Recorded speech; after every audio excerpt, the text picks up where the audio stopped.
Hello, everyone, and welcome to another episode of Home and Away, a podcast devoted to all things in and around the world of sporting Kansas City soccer. I am Drew Vanderpool, joined once again, as always, by my good friend Cody Welton. This week on the podcast, we've been teasing it for several weeks now, and there has just been too much news for us to cover to get to it, but we finally appear to have enough of a lull in the news in and around the sporting Kansas City MLS soccer sphere to discuss a little bit about off-season planning and next season planning that Sporting Kansas City needs to go through. We both have, between the two of us on text message and whatnot, kind of spitballed some ideas about the job that David Lee has in front of him, what kind of tactical identity this team might have, how you might go about building that tactical identity, what type of players you might need to sign in order to fit that, game modeling and whatnot.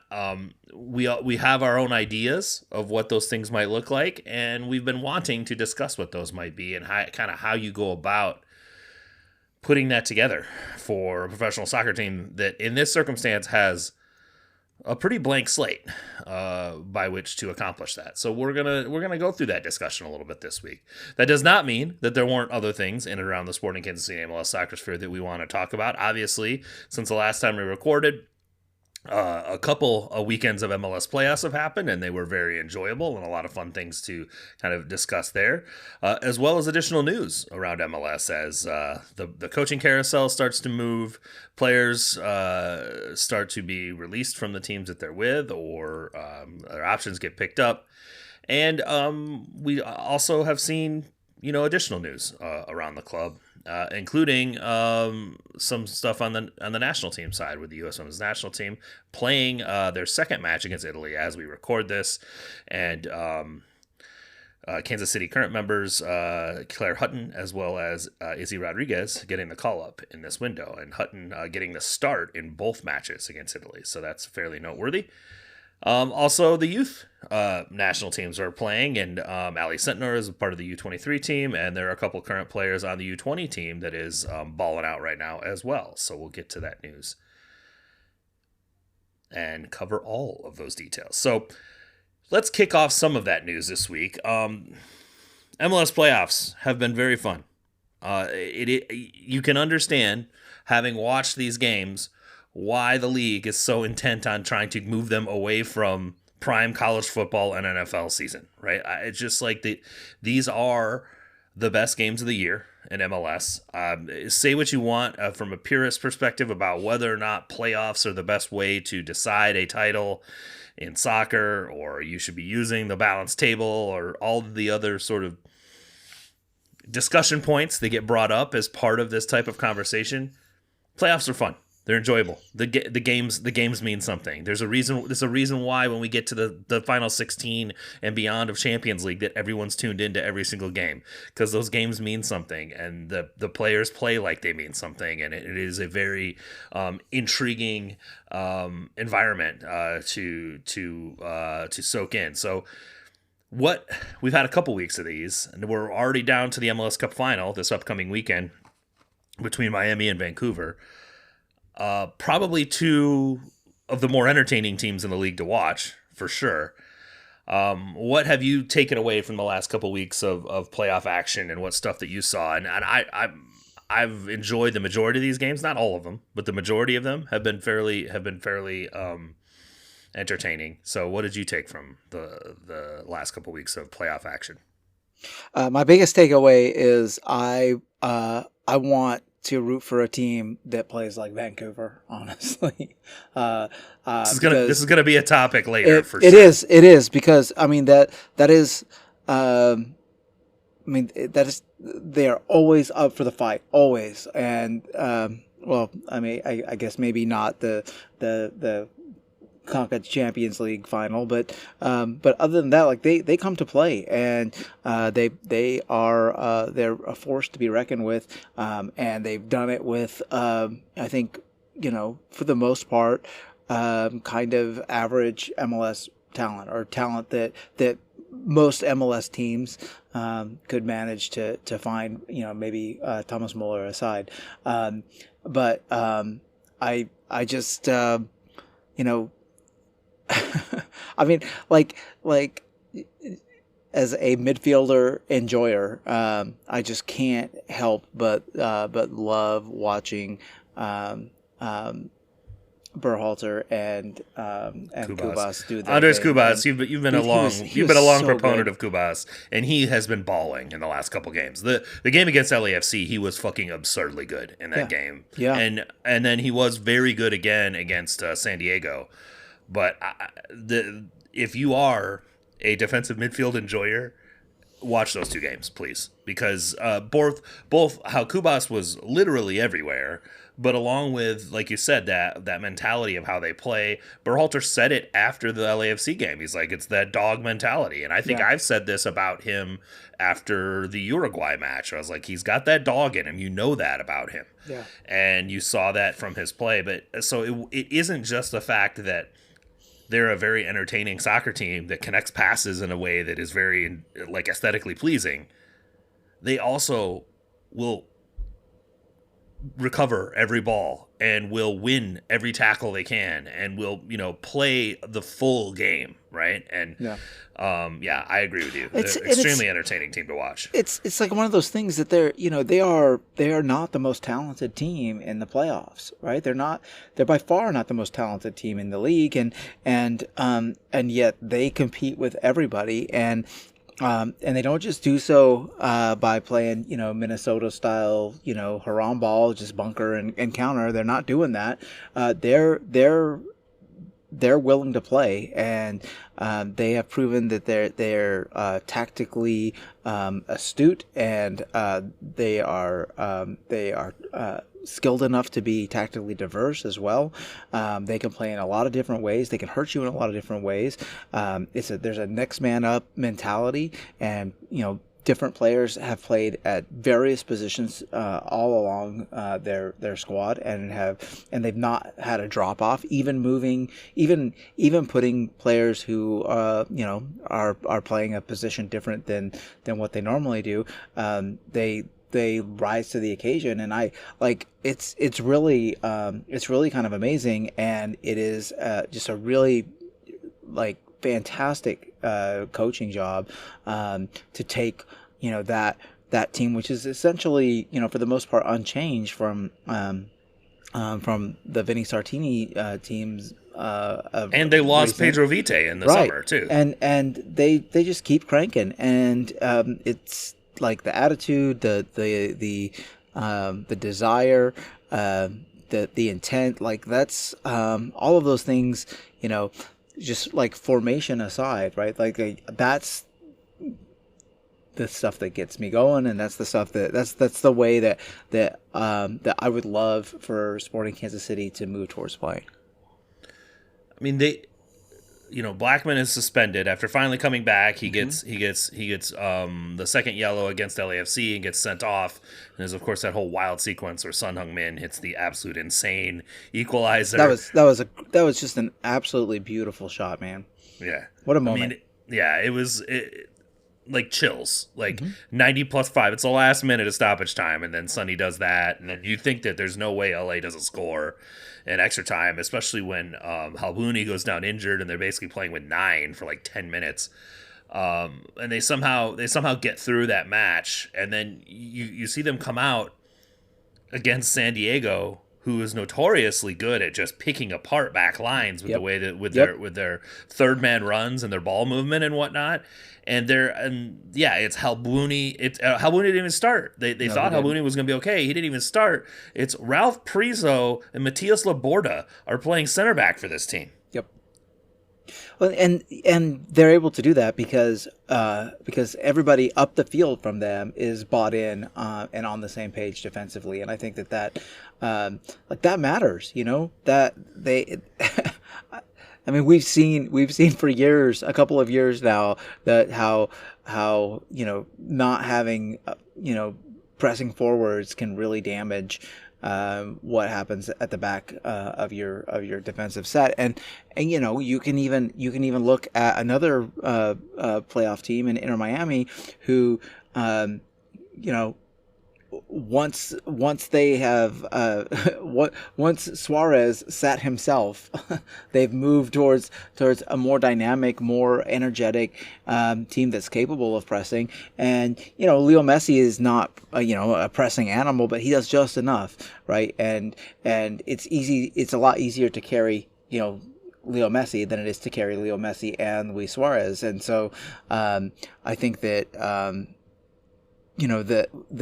that's a big part of what has helped make Inter Miami also a lot more defensively solid than what we've seen. And well, and also moving the rotting corpse of Oscar Ustari out of goal. Like, I mean, that's probably number one, right? I mean, that's, yeah.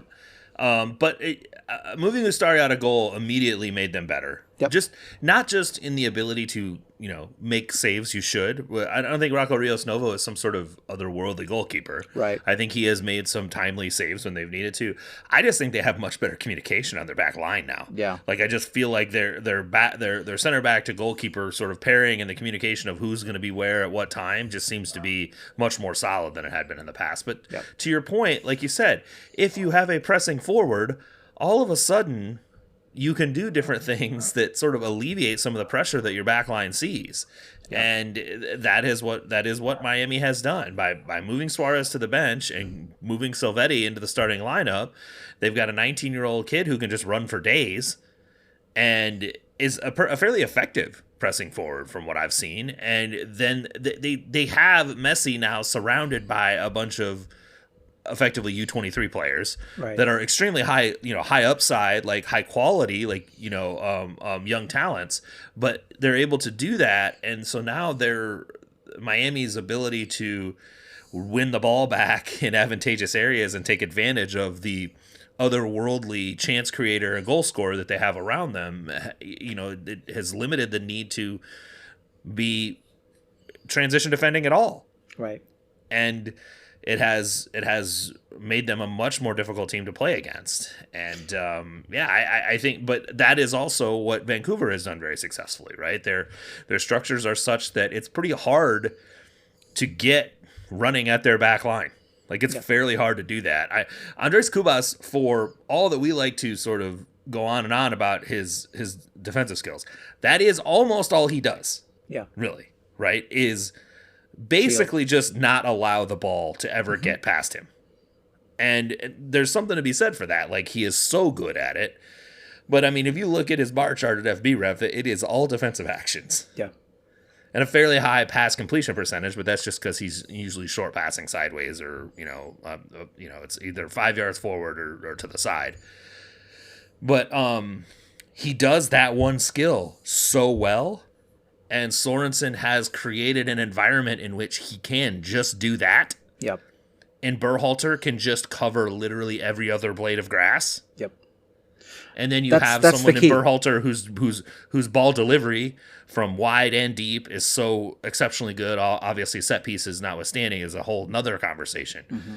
So you've got like this, like you've sort of created an environment where all of these guys sort of fit together in an effective way. And that's what I really enjoy about him.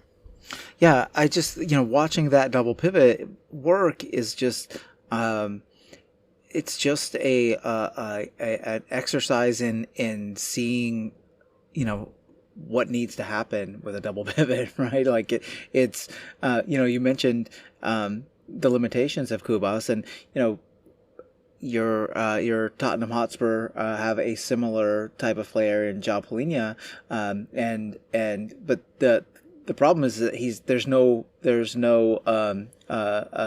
corollary to Berhalter to play. There's no ball progressor. Berhalter's an elite ball progressor. Yeah. Like you can look at all the numbers. He's very good at moving the ball forward. Tottenham doesn't have that guy next to João Palhinha, which is a So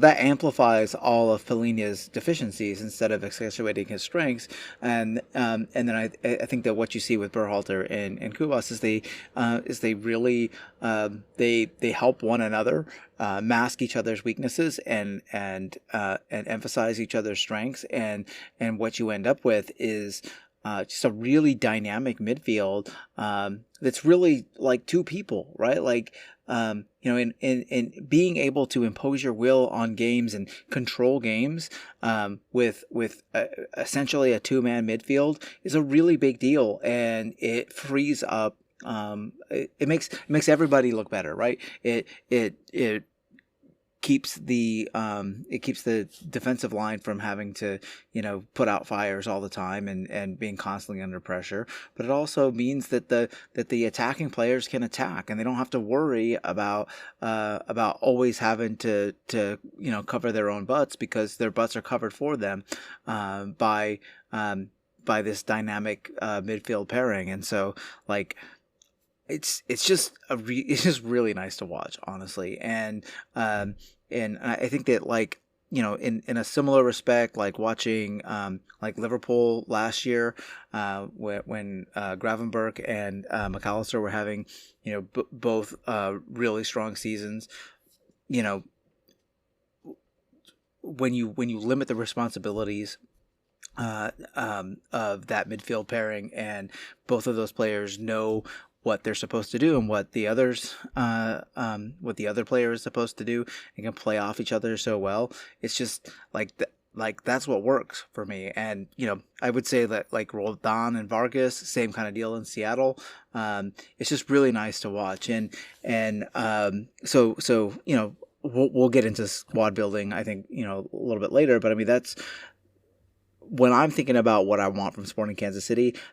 These are the performances in the playoffs that are really coming to my mind, right? Like I really think I have thought for a long time. It's not like a hot take or anything, that like the midfield is the key, and so like if there's, yes, obviously we want we want investment in attackers and defense, and those things are necessary. But I think that I'm just really intent on seeing what happens with the midfield, because the midfield is the engine that makes these teams go.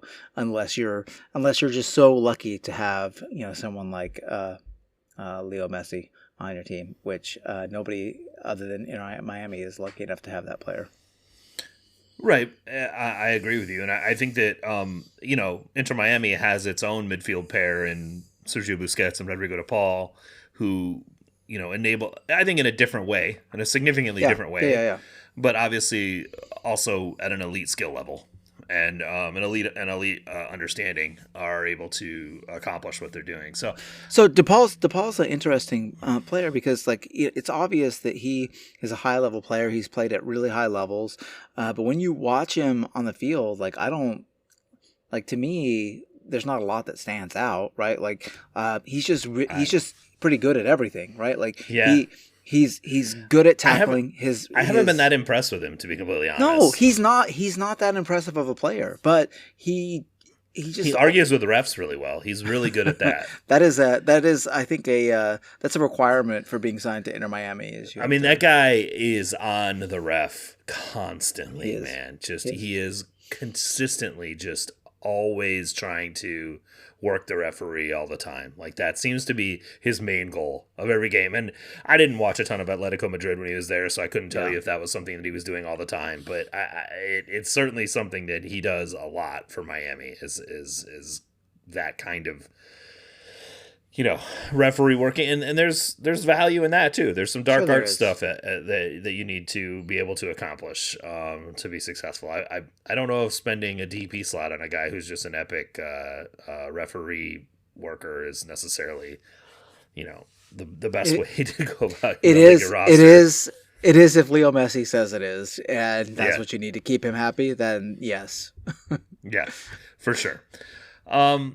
But I think the point that you were making is probably the one that is most interesting to me as we look at what Sporting Kansas City is looking at next year. And we'll, obviously, here in a minute, we'll get further into that planning conversation, but Andres Cubas and Sebastian Berhalter are not some otherworldly talents that are not available to Sporting Kansas City. Okay. No. I mean, I will say that I think Berhalter has leveled up a ton this year. Yes.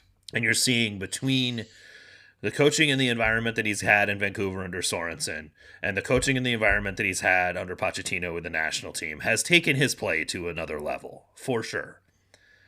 But I don't think at the beginning of 2025, you would have looked at Sebastian Berhalter and Jake Davis as that significantly different. Right. Right?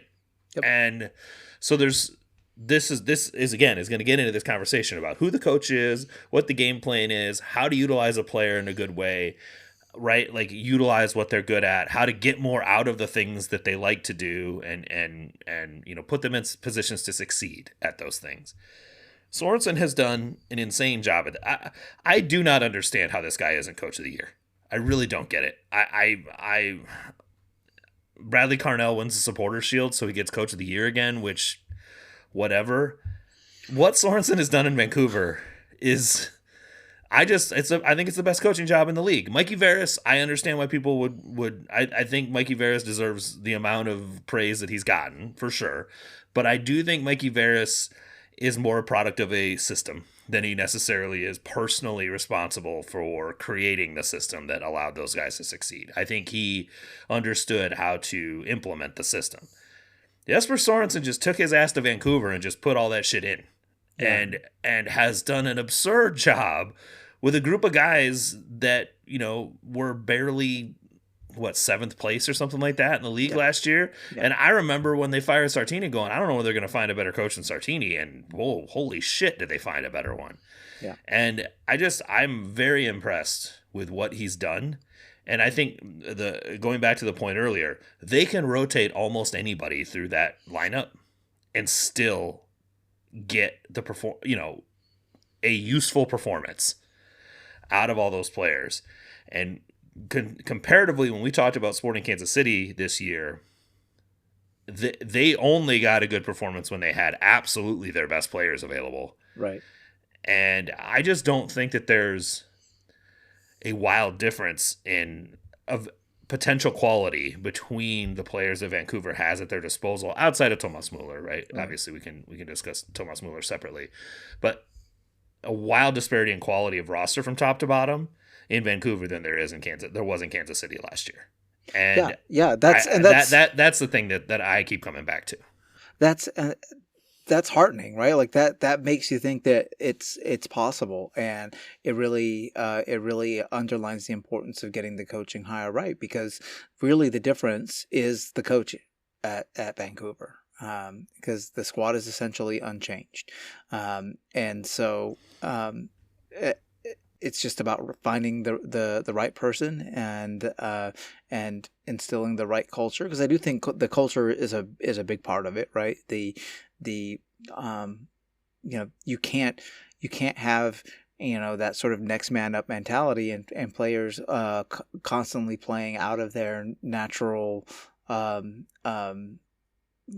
preferred spots and not have a really positive team culture and a culture of individual accountability as well as team accountability, and so like those are just in terms of thinking about the kind of coach, like I am I don't know, like I'm just less and less married to an idea, even a style or a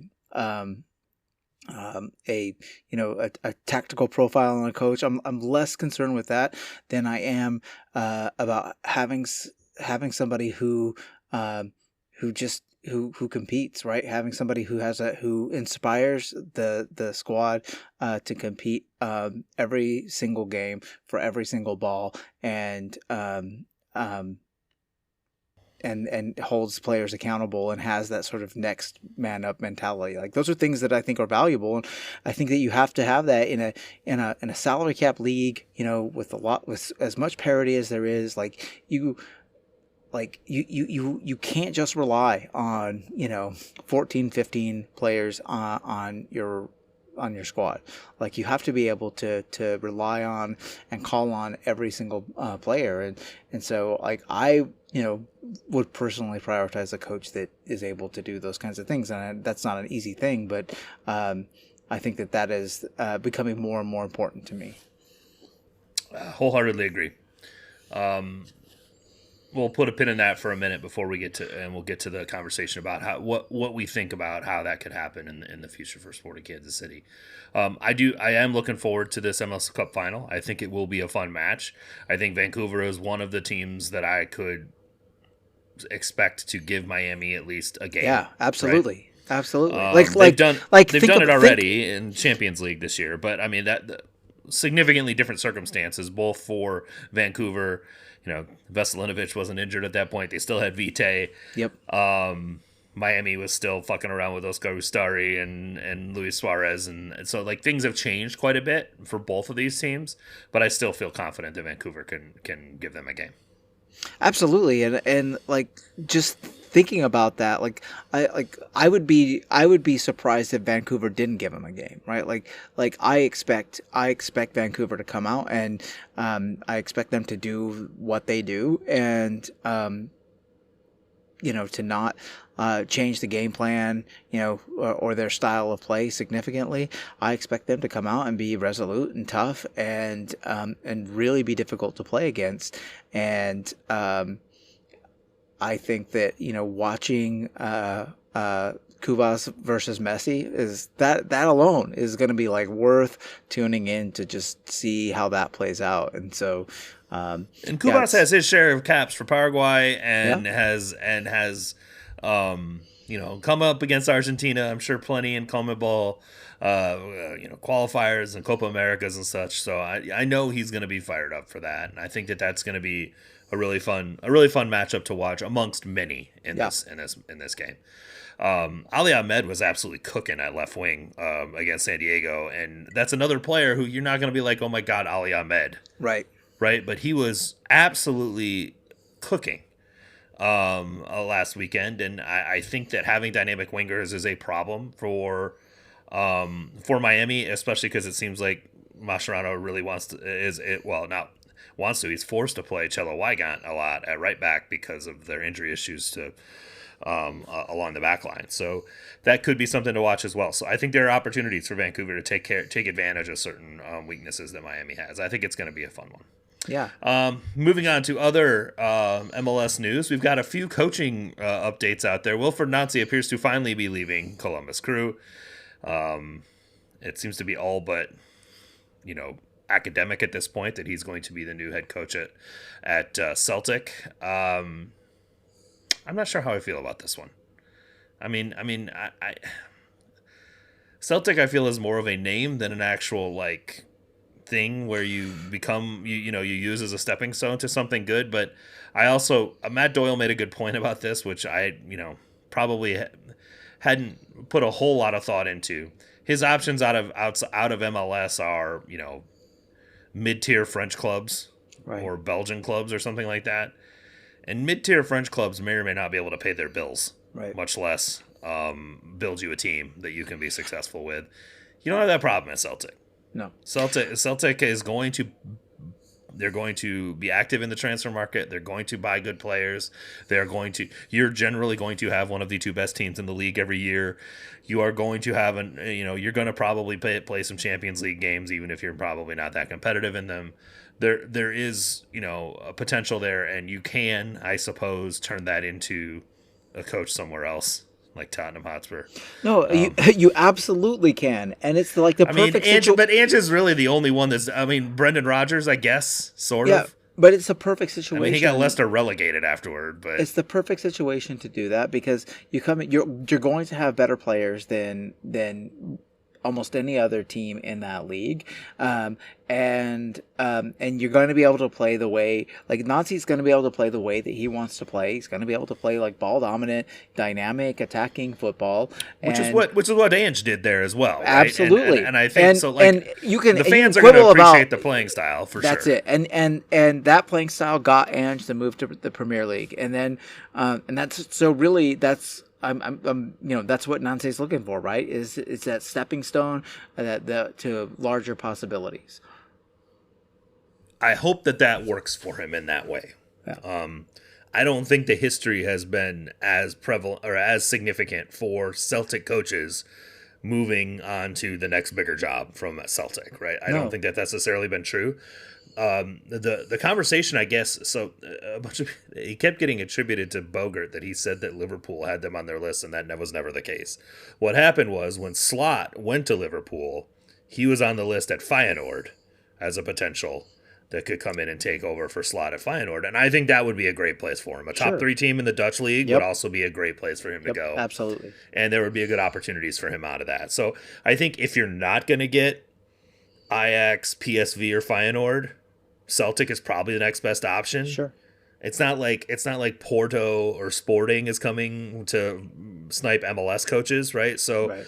I think that that's probably a good stepping stone from that perspective. And I think the more that these high level MLS coaches that are obviously very good coaches move out and succeed, the more there will be opportunities directly from MLS to some of these better jobs. But I think in the meantime, this is a pretty good, from a prestige perspective, a pretty good move for Nancy. And I think to your point, he's going to be able to play his way. And I think that you made the point about Champions League football, and that's really what it boils down to. Like that's the one. It's Europa League football right now, but yeah, right. I mean, but it will be Champions League if they're any good, and like that's the draw. That's the one thing that MLS can't offer. Right. It doesn't matter how much you pay your coaches or your players. That's the thing that MLS squads can't offer, and that's a stage to showcase your talents, whether you're a player or a coach, that is as big as there is, and so obviously that's a huge draw. I wish him the best, and I think it's probably the right time for him to leave Columbus. It looks like they're kind of in kind of a transition phase as well there with their roster and kind of where they're at. So it's probably a good time for him to make this move, and we'll have to keep an eye on it. So yeah, I don't think anybody ever stays as the Celtic coach for that long. So I mean, he could win the league for 3 straight years and then lose the Rangers in a cup final or something and get fired. So I mean, it's just like kind of how things. If he work wins there. the league 3 straight years, he's probably going to be elsewhere. Yeah, for sure. That's a good point. Yeah. The other one I thought was quite interesting, but I think is actually a sneaky, smart hire, and also a team following a path to potentially following a process to build up on their coaching is Michael Bradley. It sounds like is the odds-on favorite to become the new head coach at New York Red Bulls. He had been coaching the second team all of last year, won the MLS Next Pro title with that team. The quote I keep hearing over and over is that they played a much more attractive possession-based game than you had historically become familiar with watching the Red Bulls play. De Guzman, the CSO at Red Bulls, professed his intent on moving towards more of that type of game model as well, and so it seems to fit together. And I think we all saw Michael Bradley as being a coach someday. Like, I mean, it was pretty clear that the guy is an extremely detailed and very smart and sort of thoughtful soccer mind. And so this was always going to be something. I mean, there will be all the Nepo baby comments and all that kind of stuff to go along with it. It's just, but he's had that his whole life. So I don't think any of that's going to be too surprising for him. And I think that I'm kind of intrigued by this one. I think he could do some stuff with that team. And of course, he played for that team 20 years ago. Yep. His dad, obviously at one point, did his dad coach the Metro Stars at one point? I don't remember if they did. Yeah. If he did. Yeah. Did he? Okay.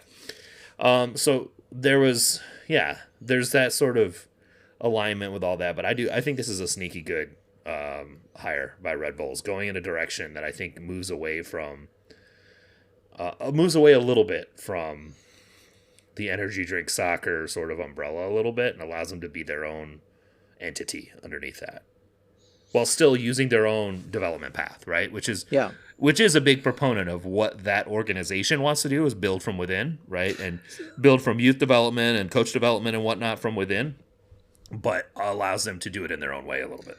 I think that's why it makes a lot of sense to me, and why I'm not as skeptical of it as maybe I would have been otherwise. Is that he's had success with the Next Pro team, and so we know that Red Bulls like to bring through a lot of their academy kids and play them, and so he will have the opportunity to do that and continue that. And I think that is I'm rooting for the guy. I mean, I think that over the years he's kind of carried with him the non-qualifying for the World Cup, and I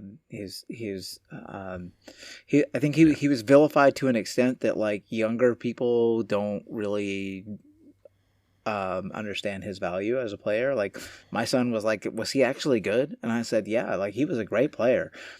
He was put in. He might have been the best player of his generation. To be and honest. that was the context of the conversation, as we were talking about players in Serie A and how Bradley was really one of the first players to go over there. And, the guy was at Roma. Wasn't he the captain one year for Roma? Like I think so. I don't know if he was captain, but yeah, he was a good player. He was a good player. He played like 3 years at Roma, and then it was a different Serie A side prior to that. But this is when we thought it was a big deal that Deuce was at Fulham. Right. And Michael Bradley's playing every day for Roma, right? Yeah. I mean, I think that it gets lost a lot. Part of it, too, is he's a defensive midfielder, so you just... we had this conversation about Andres Kubas and Sebastian Berhalter. You kind of have to be a nerd about soccer to sort of appreciate him as a player, because one of my favorite players ever is Carlos Bocanegra, but most people don't look at him as like a guy that's super high on their list of like U.S. men's national team players, because defensive midfielders and just not really what people are really excited about watching. And obviously Deuce and Landon Donovan and those guys are going to get the majority of the accolades because of their goal scoring prowess. And those are fantastic players who I love, but I do think guys like Michael Bradley get overlooked. And of course, him being the captain of the team in 2017 when they don't qualify, and he just he ends up taking a lot of the blame for that. I know, he and Josie Altidore were at Toronto FC then, and they get booed at games afterward and whatnot. And I think all that shit was a little bit over the top. But you're right. Like, it has created a situation where a lot of like younger generation soccer fans probably have no idea like how good of a player he was. They don't even know MB90, man. MB90 was where it was at. Mm-hmm. That's way back in the day. Yeah. So I think this is actually a pretty sneaky good hire by them. Sounds like some other teams are closing in on coaching hires. St. Louis and Colorado, supposedly, according to Tom Bogert, maybe making announcements soon. The odds-on favorite for St. Louis sounds like Laurent Courtois, who is Wilfred Nancy's lieutenant in Montreal, and then was the Montreal head coach for a little bit after that, and was that coach under Corey Ray. So there's a whole lot of alignment there that seems to sort of make sense. I like the Caleb Porter shout out more than that. I mean, we were trying to put it out in the universe that maybe Caleb Porter could come to. That would be Caleb so Porter great. Also played for Columbus when Corey Ray was there. I mean, there is a connection there. So those that guys would be know each so wonderful. God, I hope that happens. That would be happen. Honestly, it's not going to happen, but that would be just a perfect early Christmas present. Yeah, it would just to watch him just be well, and also it would make St. Louis even easier to hate than they already are, right? I mean, they're just a perfect alignment. It would be great. Regard. It would just be perfect. It's not likely to happen, but we've been trying to put it in the universe on the Home and Away Discord to see that maybe that could happen, but it doesn't seem like that's likely. We've also seen a few more players, a few more teams make their end of season roster decisions and make those public. I'm looking through these names and like trying to find any of them that I would get that excited about. And I think I said this on the Discord. The problem is the majority of players available in free agency are either 1, old, 2, make too much money, or 3, a combination of the two, right? Yeah. Like, so there aren't going to be a ton of solutions in free agency to make the team significantly better. I think there are areas where, they'll add depth and add quality depth via those processes.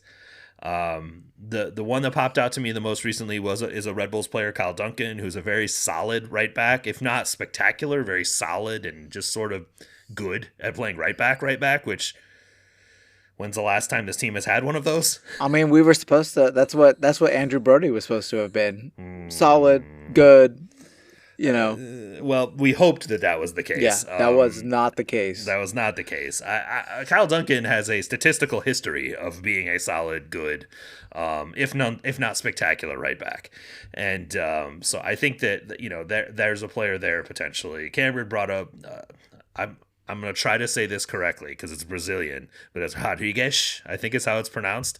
Anyway, he all I can remember is him absolutely getting skinned by Sporting Kansas City and Daniel Shalhoub. Like, he had like the worst game for a center back I can remember in a long time, and like Bruce Arena benched him for like 3 games after that. So it's hard for me to eliminate that from my mind, but if you do look statistically at how his season went, it's actually pretty decent. He was actually pretty decent. Center back, he's 28. He played on the right side of a back three a lot, as like on a right center back, but I just remembered him as being a very similar. He looked like Brazilian Fontas to me. Just like to wander upfield and get caught a lot, and I don't know if I'm down for that. But anyway, I think that sort of. Again, it sort of clarifies the point, which is that the club will probably sign a free agent or two. Don't expect them to be some sort of franchise-changing one. Right. Yes, Walker Zimmerman's available. Yes, he also wants a DP contract, and someone's probably going to give it to him. And I just don't think that's yeah, exactly. So like, there's this combination of either old, makes too much money, or both going on there that just generally makes a lot of the free agents not that interesting. Were there any players that popped out on any of these lists that you were like, man, I might be interested? No. Okay. No. They're gonna have to acquire some of these players, either via cash furs, GAM trades, or whatever. There are a finite number of international roster spots, and they're gonna need to add players to the roster. So we're gonna see some of these happen for sure.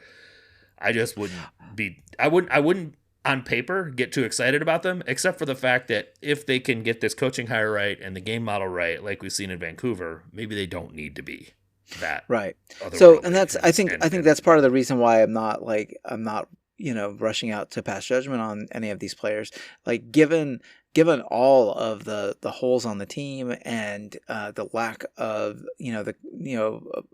context of like playing style and that sort of thing, like it's hard to know who you should target, right? Like there are lots of different kinds of right backs, and so to say that you prefer one over the other, well, it really depends, right? Like if you're gonna play, if you're looking for a system that is gonna require like an elbow back kind of presence, somebody who can play a little bit of center back and a back three, as well as maybe shift over to play wing back when maybe the left back is doing a similar thing, then that's a different profile of player than if you're looking for sort of like a maybe old school defense first right back, or if you're going to play a back three, if you're looking for a right wing back. I mean, all of those are different profiles of players, and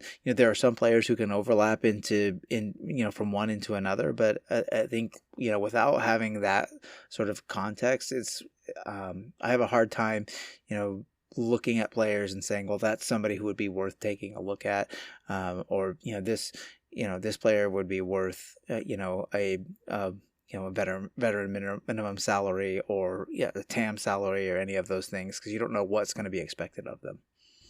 Yeah, I think it's going to be more interesting to see what those signings are. And then if we can start to piece together kind of what that means. I would much rather pass judgment once a signing is made. Of course. Then I'll judge away. It's way easier to Monday morning quarterback this stuff, for sure. U.S. Women's National Team is out there. They're playing right now, beating Italy again. They're up 2-0 as we're recording this right now in the 58th minute. I did watch the first game. Obviously, I'm not watching the other one right now because we're recording the podcast. Claire Hutton started alongside Sam Coffey in the first one, which I really was intrigued to watch that. I will say this. Seeing Claire Hutton play alongside Sam Coffey, I see the disparity in, a 19-year-old that is obviously got a lot of upside and talent, and a 26-year-old, I think, in Coffey that has that is a real veteran player that has been doing this for a minute, right? Like, Yeah. there's just a little bit of there's a polish to how she plays, how Sam Coffey plays, and just how she plays at the speed of the game that is just a little bit different than Hutton. Not to say that Hutton was bad by any means. She was actually pretty solid in this game, but you also see the level of what I consider to be a starting level D mid for this team going forward, and that the opportunity for Hutton to continue to improve in that regard. But I think she played well. I think the team played really well. Alyssa Thompson every time I see her, she looks even better than the last time. And playing at Chelsea has obviously helped her in that regard too, because she was extremely dynamic on the wing. And then the big thing for me in this first match, and unfortunately we're not getting to see it in the second match, but I mean, she just got done playing a long season and finally getting back to health, is Rose Lavelle. She was balling in that first match. Absolutely looked like the player, like she is when she's healthy and like in her bag, probably my favorite player of this generation of women's national team players. She's just got a sophistication to her game combined with the sauce that is just like, it's really fun to watch. And she's a clinical shooter as well. So it's just like, there's just a lot to her to really like and enjoy. And I think it has a lot to do with why Gotham was able to make it through the playoffs and win the championship again this year, is her health and being available. But yeah, she was absolutely balling out in the first game against Italy, and a big part of that win. And the other thing is obviously Naomi Girma being back. I mean, for my money, probably should be in Ballon d'Or conversation every year. Like, I know some center backs don't really get that type of shine when it comes to those conversations, but she is. I don't think it's saying much to say she's the best center back in the world. I mean, she might be the best player in the world, to be completely honest. So it's just great to have her back and healthy in the team. Where do you fall on the Trinity Rodman pay snafu thing? I mean, snafu. I mean, it's not really a snafu. It's not a snafu. That's a feature, not a bug. Yeah. I think that I think that to fix this problem is well within the purview of the commissioner of the league. Like the new CBA allows them to raise the salary cap at any time. So it's not something they can't fix if they don't want to. There may not be consensus interest among the ownership groups to do this, but I understand that there's a difference between enterprise valuation and revenue. And I understand that just because Bob Iger is paying $275 million to buy Angel City, and we've got $160 million for Denver to join the league, and we've got more and more of these expansion franchises coming in, that doesn't necessarily directly relate to roster spending and revenues and whatnot. But I do find it difficult to listen to people say, well, our salary cap is really what makes us competitive and the best part of our league, when they're spending $3 million a year on salaries per team. And the reason they can't keep Trinity Rodman, who apparently wants to stay in NWSL for a bit. I mean, she does want to play in Europe eventually, but would like to stay in NWSL. And they can't come up with a means to do that. Yeah. It just seems really short-sighted to me. And it seems like for reasons passing understanding, I don't understand why the NWSL would operate like they're like their MLS. Like, MLS is in a global market where they are well down the pecking order of players that they can attract and play, and they should be careful about spending, because buying a $15 million player is not necessarily going to gain them more revenue, right? NWSL isn't in that place. When they allow the best players in the world to leave their league, they are potentially hurting their revenues.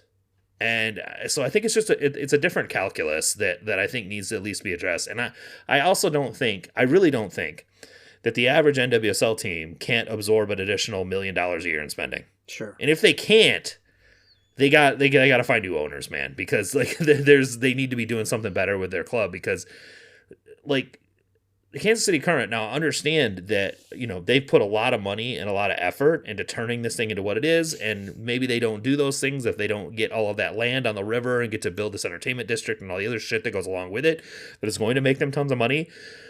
But the Kansas City Current have tens of millions of dollars in revenue. Yeah. There's no reason that can't be replicated. And so if your team's not capable of doing that, then you're doing something wrong, in my opinion. And to hold back the ability of the league to keep certain players in the league that want to stay because of some supposed structure to help keep the bottom of the league alive, I don't know if that's the best way to go about doing it. I understand at the MLS level why they do it, but I don't see why NWSL should be doing it. They should want to be the best league in the world. They were that. Yeah. And they're getting surpassed, maybe not as in a league, but they're certainly getting surpassed by teams. Right.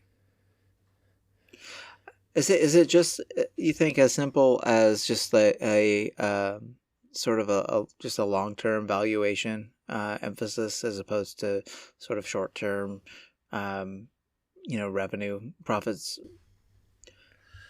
I think it's a little, the play that the people investing in this league are making is the long-term valuation increase, right? Because that's worked for MLS, right? Is like taking that long-term and view of things, and MLS clubs are some of the most valuable in the world because of that, even though or maybe because the salaries are kept to a minimum.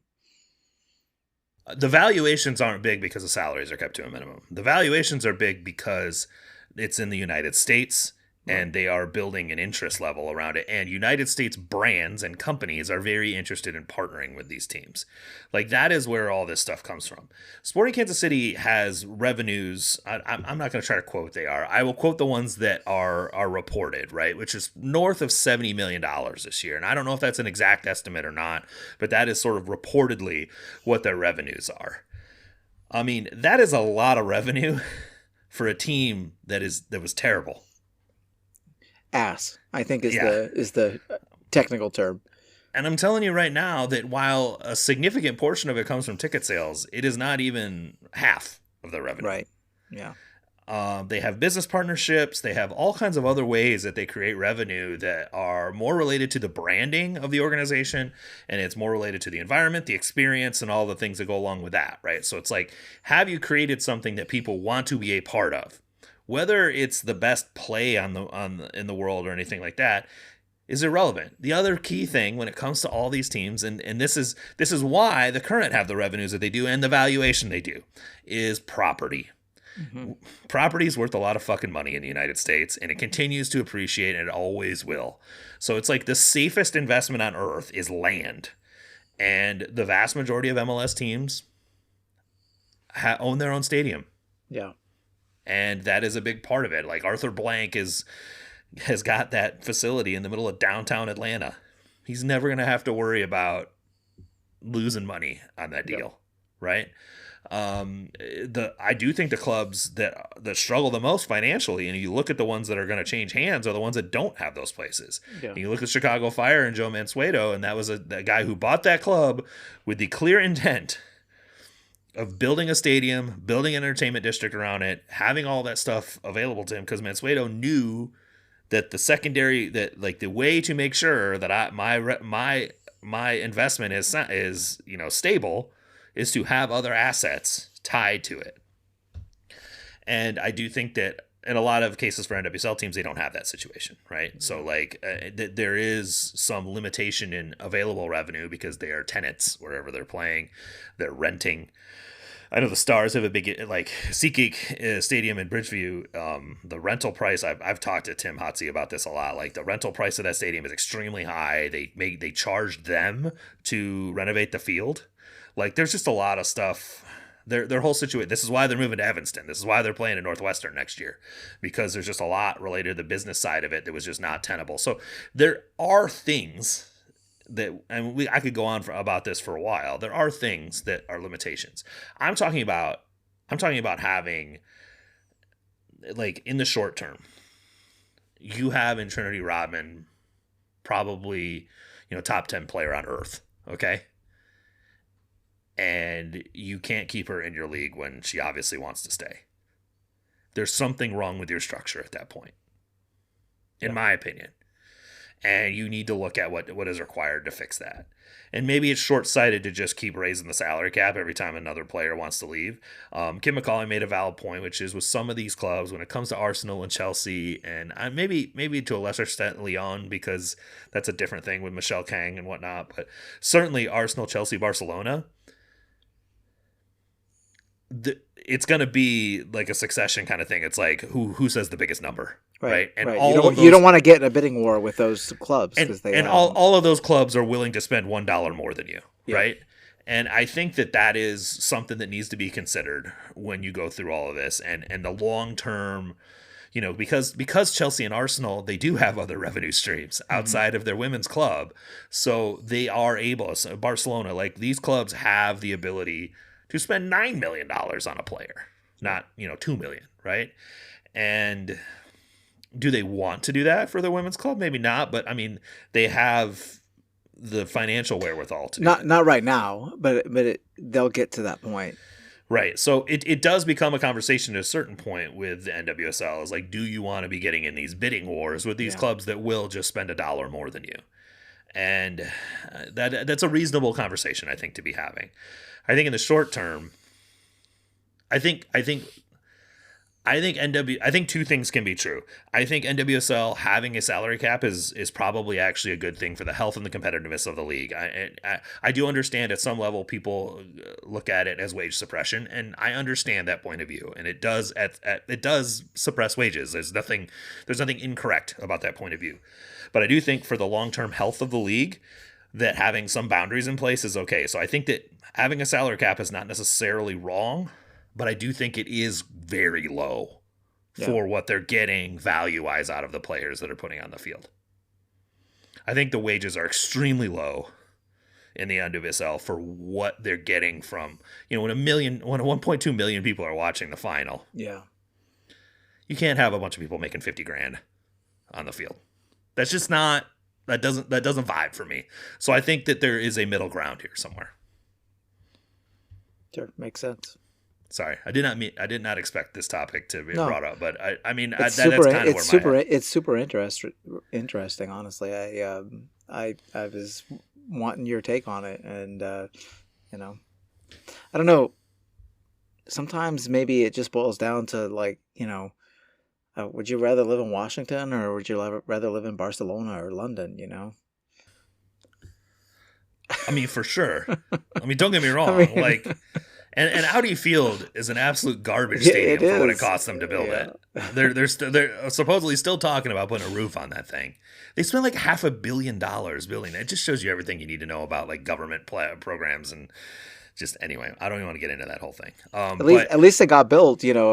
Barcelona's stadium is still half done. So. And that's been a fair point. That's been multiple years. So that doesn't get better elsewhere. You mean the Spotify Camp Nou? Uh-huh. You got all that Spotify money, can't finish the goddamn stadium. That's right. All right. Let's move on to the last. Well, speaking of financial stuff and ownership in these leagues, I'm not sure if you saw this or not, but something popped up on the Sporting Kansas City Reddit that just caught my eye. I did not see this. I don't even know what you're going to talk about, but I'm already all in. So a Reddit user who I've never heard of before, his name is Randy Watson, posted on the Sporting Kansas City Reddit saying, I'm just quoting what this says. Looks like SKC is set to have a new majority owner. Anyone else hearing this? ? It was up for maybe a couple hours, and then he deleted the post, but all the comments are still there. So like if you can find the link, you can actually see all the comments, and it gets into this conversation about Peter Maluk and the supposed Randy Watson having connections within the club that are telling him this. They talked a little bit about this on Shades of Blue, and I'm not going to say a whole lot different than I think what Thad did, but Peter Maluk, for those of you who are not aware, is a very successful businessman here in Kansas City. He's worth north of $10 billion. He's somewhat popular in the investment world, from a branding perspective. You can find him on LinkedIn, kind of putting his own thoughts out in there all the time. He's a regular guest on CNBC, on Fox Business, on those different types of shows and whatnot, talking about investment things and whatnot. But has been a very successful investor. Started his practice, I think, in the early '80s, and has built himself a fairly significant empire, so to speak. He was brought on to the Sporting Kansas City ownership group, I think in 2021, as a minority owner, and it was not a publicly announced thing. You won't find him on the Sporting Kansas City website in any way. He's very much been sort of a quiet, silent partner, if you want to call it that. I don't know, a silent partner is not necessarily how I describe him, but he has been a minority owner who has not publicly been a public facing part of the ownership group, and has been in that position, or has had that stake since 2021. He also does own a small piece of the Kansas City Royals. So all of that is like sort of publicly available information. If you know how to look, you can find that information. Obviously, having a guy in your ownership group worth $10 to $11 billion does get people thinking, oh, maybe this is someone who would, consider investing further in the team, as well as, pushing the investment in the roster and facilities and whatnot. I think that's a reasonable assumption that a person like that would be wanting to, potentially, people like that are generally very competitive. When they're a part of a sports franchise, it's not just to see their enterprise value go up. It's also like, if you ever watch a Sporting Class on Pablo Torre's podcast feed, when they have John Skipper and David Sampson on, and whatever you think of David Sampson, and I have a lot of thoughts about him, notwithstanding, you can, I find it fascinating to hear them talk about the sports business. And Skipper has said over and over again, there are much, much better ways to make money than buying a sports franchise. Like, yes, you can increase your enterprise valuation. Yes, you can make money over time. Yes, you can cash out for a lot of money at the end, but you can put that money in a stock market and probably do as good, if not better, almost in almost all cases. So, at any rate, these guys don't invest in sports franchises as a means to an end financially, right? They do it because they have the money and they want to be a part of a sports team. And there's a competitive aspect to it. So I think it's reasonable to expect that anyone invested in that team would be interested in enhanced competitiveness of the club, and especially when the club is not doing well, that there might be more conversations about why that's happening, right? So I think that, all those things are possible. I find it interesting that this is coming up on Reddit, of all places, and that this Randy Watson is quoting the fact that he has heard this from people within the club. I can say, I feel comfortable saying this. This is not the first time I've heard a rumor like this, specifically about Peter Maluk potentially becoming a more significant member of the ownership group. Whether he becomes the majority owner or any of those kinds of things, who knows? But it's not the first time I've heard a rumor of this type. That doesn't mean that it's valid. It doesn't mean that it's actually true, like any of these things are actually happening. It just means that it has come up before. And that's really the best I can say about it. This is a guy, I will say, that has been much more visible around the club in the last year than I remember him in the past. He's much more, you see him much more regularly at games. So connect any of those dots however you want to. But I just thought it was a noteworthy thing, and I do think it's worth sort of keeping an eye on. Yeah. Because you do have a guy who's worth more than anyone else on the ownership group by a significant margin. And you do have a dynamic with the ownership group where, with Pat Curran passing away, with the Patterson family having all of their stuff sort of split up and having sort of different ideas, I think, what to do with their portions of it. I mean, a lot of the guys, if you look at the Bidays, like these are folks that probably a lot of people listening to this podcast aren't really familiar with. Pat Curran, Greg Biday, obviously the Patterson family, we're familiar with them. Heineman, not so much. Like, he has a fairly small stake, and I don't think that there's anything happening with that. But I think that all of those folks invested, specifically, we talk about Janet Curran and the Bidays, they invested in this club in 2006. And so, what their level do they want to maintain the posture that they have currently? Do some of the Patterson kids want to move on from? I don't know. I have no idea what any of that possibly could be, but I don't think it's a massive stretch to consider that there might be opportunities should Maluk want to get a larger stake in the team and invest capital into the team at the same time. By doing that he could and might be interested in doing so. Yeah, I don't have anything to add other than, I mean, it's fascinating, but at the end of the day, like, I don't know, like, that stuff doesn't really bother me that much. I don't really think about ownership issues that much. I think that where I've had issues with ownership in the past has been I think really has revolved around, the relationship between, specifically the Illigs and Peter Vermes. And we've gone over that a lot. And so I don't want to rehash that now, but I think that it's interesting, but I don't think fans should, count their chickens before they're hatched or anything. And you never know, like, what any of this would actually mean in terms of the on the field product. So I think I agree. It's just something to kind of keep an eye on, and we'll see what happens. Yeah, I'd be surprised even if this were to happen, would he become like a face of the franchise in any way, shape, or form? Would he be at the board of governors meetings or any of those kinds of things? They might very much just kind of keep the status quo as far as that's concerned, and it would just be more from an investment perspective and a behind the scenes oversight perspective.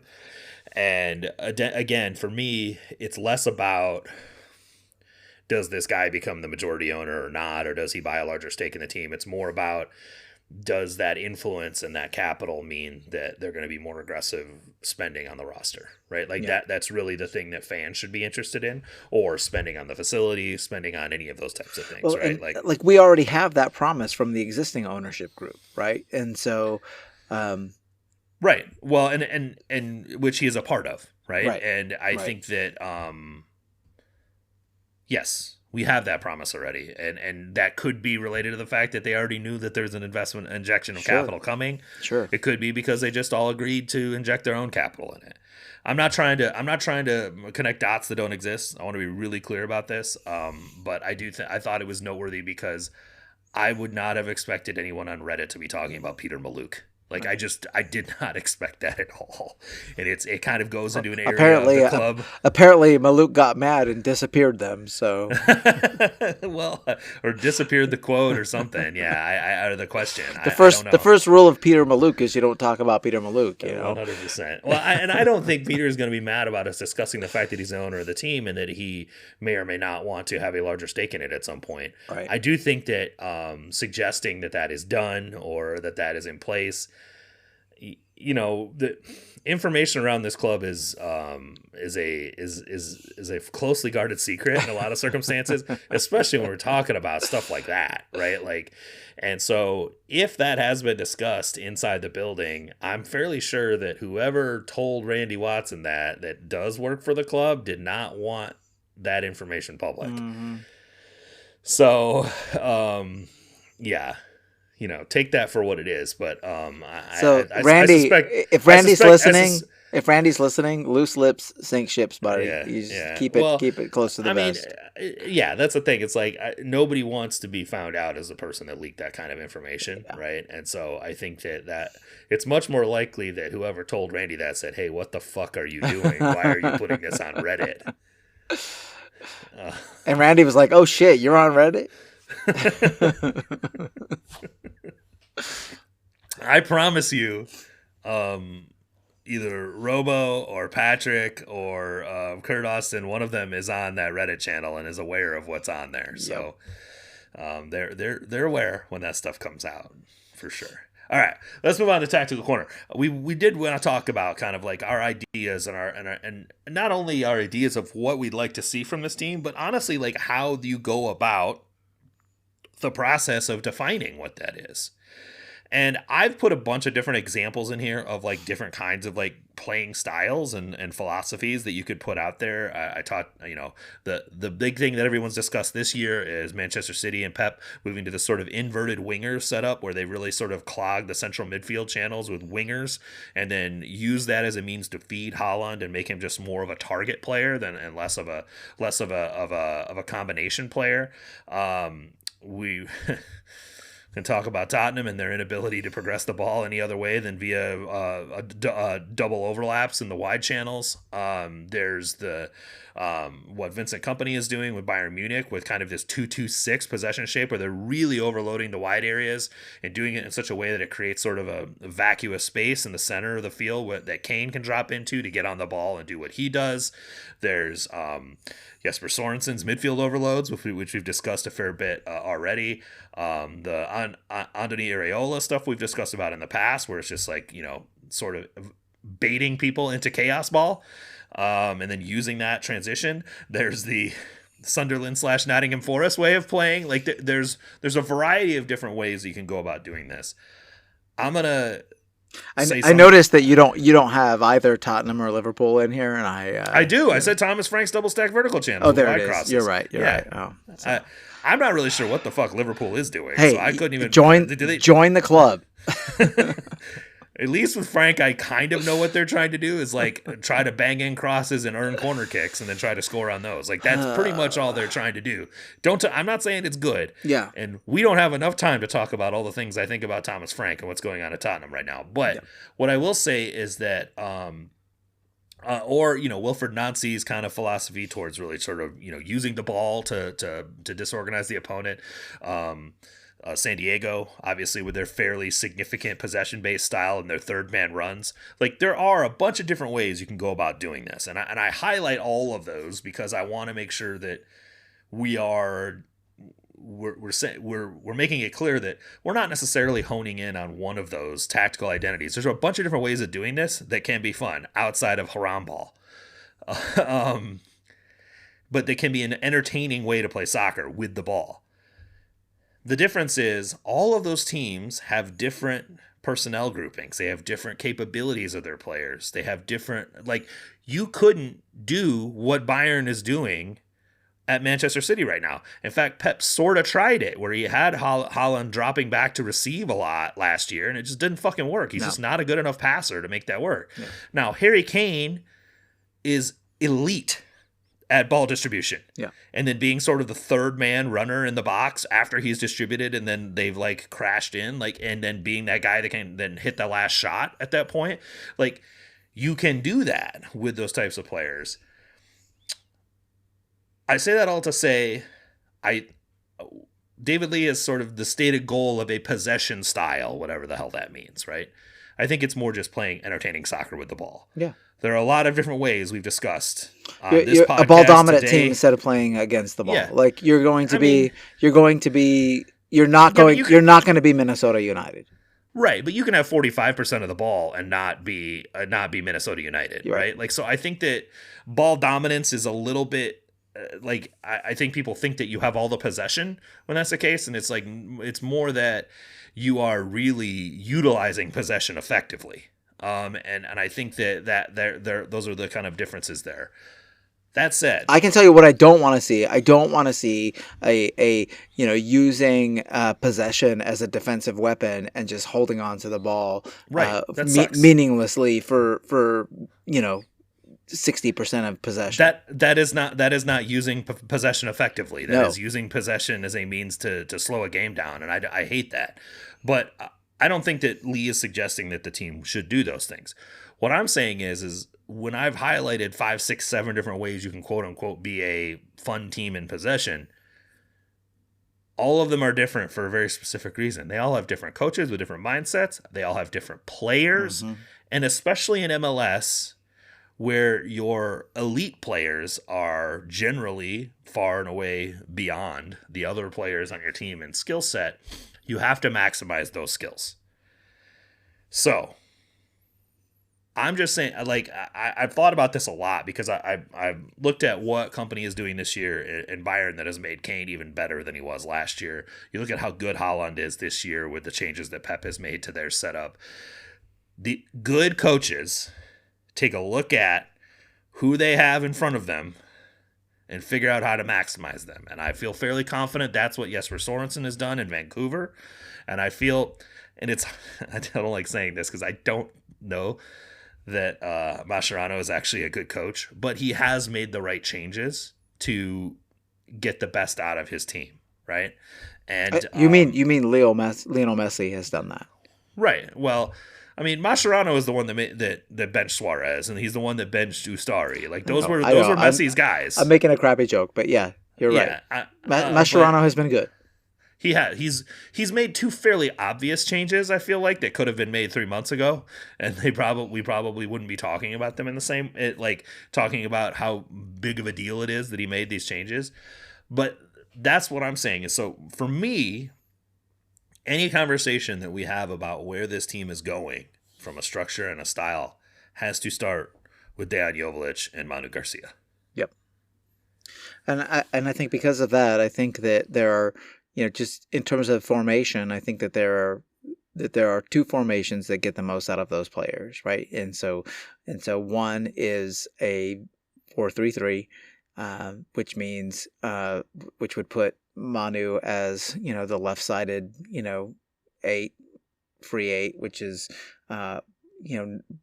basically what he was signed by Peter Vermes to play, and then the other would be more of a sort of a second 10 in a box midfield with a 3-4-2-1 type setup, and both of those I think both of those sort of starting formations and systems would work well for both of those players. I don't think that I want to see Decky, playing or trying to play a complete forward type, Harry Kane style game where he's dropping in. I'm done. I'm done with that. Like, I don't need that. No, he's been bad at it. He was bad at it last year. He's not good at it. He's good at stuff in the box, especially when he gets the ball running towards the box. But that doesn't preclude them from playing a 4-3-3 or a 3-4-2-1. Not at all. Not at all. And I think that's where we have to talk about the difference between formation and structure, and style, right? Because those are two different things. Absolutely. And those are starting positions. I think my point was more that Manu. I think that we've decided. I think that we've pretty much agreed that that Manu is not a double pivot type player, right? We just got done waxing poetically about Sebastian Berhalter and Andres Cubas, and I think I will say this about Manu: he does all of the Berhalter things except the dog part. Yeah, the dog is the most important part. Well, I mean, come on, like that's what if you're playing as part of a double pivot, you have to have the dog. You have to. Even I question how much I question whether or not Jake Davis has enough of the dog in him to play that position. So I think Jake has it in him. I think he's had it coached out of him a little bit. I kind of tend to agree with you, but you see my point, right? Like you really got to have the dog, right? But that's what I'm saying. It's like I don't think Jake Davis next to Manu Garcia is a functional midfield. No, not at all. Absolutely, that would be terrible. So this goes back to what does your personnel grouping look like? Yeah. So I think what you're saying. So I agree with you in general that Joveljic should be playing as a single center forward with limited possession responsibilities, right? Much more in the way that Haaland is being used at City right now, right? Yep. And finding ways to get more people behind him to deliver him the ball. Yep. That should be the goal of any setup. How they use Manu in that grouping of players that's around him delivering the ball, I'm open to. right? I think that there are various ways that can work, but it is really going to be dependent on who is behind him, both in the defensive line as well as the defensive midfield. Those things are going to, I think, influence how you look at using Manu Garcia. Do you start him even further up the field and really just make him the distribution hub?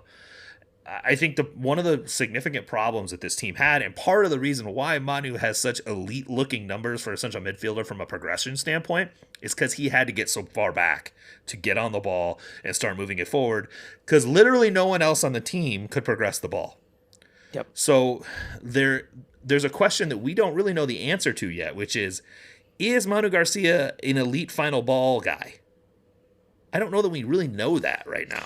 I mean, I think that's because he's so much of his possession started so much further back on the field that it's hard to tell, if given enough opportunities, if he's the guy that hits that pass to Decky with consistency.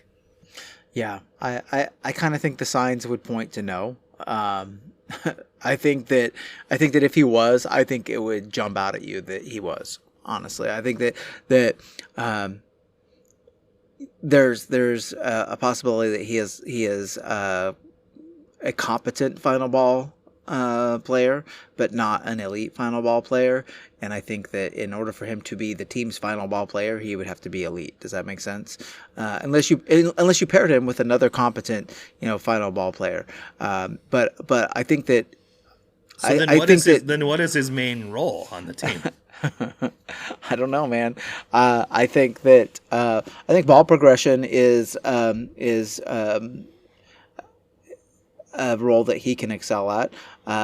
I think he is an elite switcher of the ball, which I think he might just be a pass before the pass kind of guy, right? Like So you're looking at him. So then you start so this is the reason I ask these questions, because then my brain starts thinking. It's like, okay, if you're elite at either carrying the ball forward, passing the ball forward from deeper positions, or switching, as you noted, doesn't he then need to play in a deeper position on the field?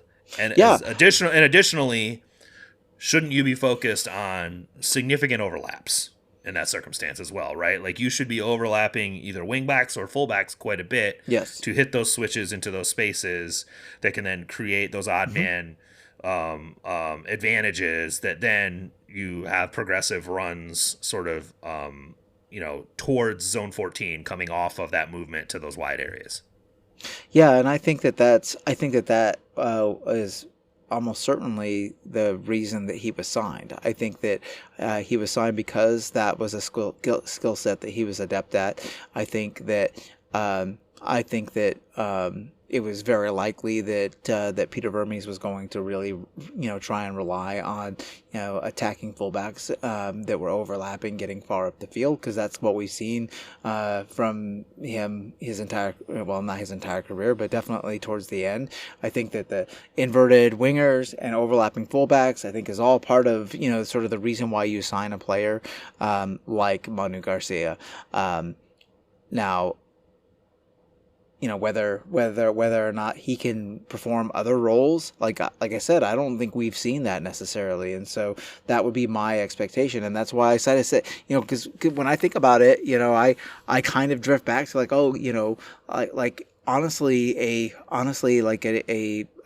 a more of a Vermes style 4-3-3 actually suits the skill sets of these players pretty well if you can build up what's around them. My problem with that, and we've talked about that a lot, is that especially nowadays, that demands an elite talent as playing as the single pivot, and I don't think that those players, they're not easy to find. They were never easy to find, and now I think they're even a lot more difficult to find, which is why, one of the reasons why I think teams have kind of drifted in a different direction, because when you're relying on a single player to do that job, they're really easy to nullify, and so you need an otherworldly talent to be able to not be nullified by another team's game plan. I think that's where having a system that allows for a double pivot really comes in handy. So I think that while that sort of a single pivot system would suit Manu Garcia really well, I think that it increases to a large extent the difficulty of a roster build. I agree, because I think that the problem is I really enjoy Manu Garcia as a player. Like, I enjoy watching him play. Me too. Like, he does a lot of stuff that I really like. Joe Lowry brought this up when we talked about David Lee becoming the CSO, and we had our conversation about Manu and kind of what his issues were with him. And his question was more along the lines of, do you spend a DP slot on an elite ball progressor? Yeah. Is that really the best way to functionally build your team? Because it was something I hadn't really considered that deeply until he brought that up. And the more that I thought about it, the more I thought about how now you've got a structural kind of requirement to enabling him that requires some very specific skill sets. Yeah. And I think what we found when we talk about Vancouver, when we talk about Columbus under Nancy, when we talk about like a lot of these teams that we really enjoy, San Diego is another one. Now, they do have a really good six in Tverskov, but they also have an elite ball winner in Godoy around him, right? And so, like, they've kind of got the Ilie Roger Espinoza thing going on there that makes that situation work for them. And so it's not only one guy, but you need two guys really. And because neither one of those players are on the squad right now. I think that's clear. And you notice neither of those guys are DPs. And where are their DPs? And neither of them are young either. Right. Well, true. Yeah, that's true. But but their DPs are wingers. They're extremely dynamic, creative wingers. That's where their DPs are, because it doesn't make sense if you're going to use a three-man midfield. You've already got the numerical dominance there. You don't need to spend on some sort of obscene creator in that environment. You want your DPs to be the ones that are getting after that three-man midfield has moved the ball forward. You need those elite attackers that are the ones that are going to change the game for you. And so I've really kind of got my head around the fact that I'm not sure how to maximize this team when you know that you have to build it around your DPs. Because I do think that Manu's skill set is such that it requires a very Vermees-ish build to make it work. Yeah. And I think all of us would sort of roll our eyes at more of that, right? And so the question becomes, can a different coach utilize Manu in a different way that still gets the best of him and maybe gets enough defensive responsibility out of him that it doesn't that you're not literally having to build two other positions on the field around him. Right. Well, and that's why I brought up sort of more of a 3-4-2-1 type of system, because then you're having to buy wingbacks, or convert current players into wingbacks, which is a possibility. But the thing about wingbacks is that even though that wingbacks are a lot more prevalent nowadays than they were 5-10 years ago, the need for them, like, I still think there are plenty of players who can do those roles, because it's a tactically it tends to be a more simplified role, right? You're just up and down the wing. Like, that's all you are, right? And so there's less necessarily like pinching in, or it's not a complicated system to do. I think that's one of my favorite things about Nancy's system is it's not really hard to see, and it's not really hard. Like, you could tell it's obsessively well drilled what they're doing. But that's because it's not super complicated. Right. And so you can find players who are just athletes who can play those positions. I think is the There's something to be said for that's what Sorensen's doing a little bit in Vancouver. Yes, it is. With a different setup. Yep. But like I said, I was singing the praises of Ali Ahmed earlier, but Ali Ahmed is not some world-beating winger, right? But they found a way to get a lot out of him. Jaden Nelson, like some of these guys that that they've now they're doing their width. That you don't know what else to do with, right? Like you can stick those players who like they're a good player, but you don't really know how they fit in other aspects of a team. If you put them at wing back, they're probably going to do okay. Well, and they're not really wingbacks in Vancouver. They really are playing as wingers, but they're being played as very wide, up and down the line wingers. Right. Is kind of the setup that they have, and their fullbacks are pinched in a little bit more. But that's what I'm saying is like structurally, you can start working with things to figure it out. But one of the things that does, and one of the things that I think has always bugged me about sort of like the Vermes style 4-3-3 is that it stretches everything out in possession, and so you have both fullbacks and wingers playing wide, or at least starting wide a lot of the time, and I think that that if you don't have that snap back, that it's really, that's a big part of the reason why you give up, counterattacks, especially through the center of the field. And it puts a bigger... Right, because every team on earth figured out that you just don't need to worry about those guys out there because they're so far away from the goal. They just wait until they have the ball, and then you can close them. So they stay super compact, overload your center, and as soon as you try to dribble through them, you turn the ball over and send it right back behind you. So my preference would be a system that prioritizes stacking bodies in the middle of the field, right, and keeping a single player out wide, and which is what Pep's doing now, right? Like I know, yep. Yeah, and so current City is very much a very very narrow team, right? And I think that playing narrow solves more problems than it creates. And so I think that it makes you more defensively sound, and it also it could help provide cover if you want to move Manu Garcia around a little bit and try and find a better place for him. So I don't know. That's sort of where my thinking goes. I appreciate that we sort of landed at the same spot. Whereas is that Manu is like a specific kind of player that was bought for. But he's a tight control guy, right? Absolutely. I could see him in those sort of congested environments. Yeah.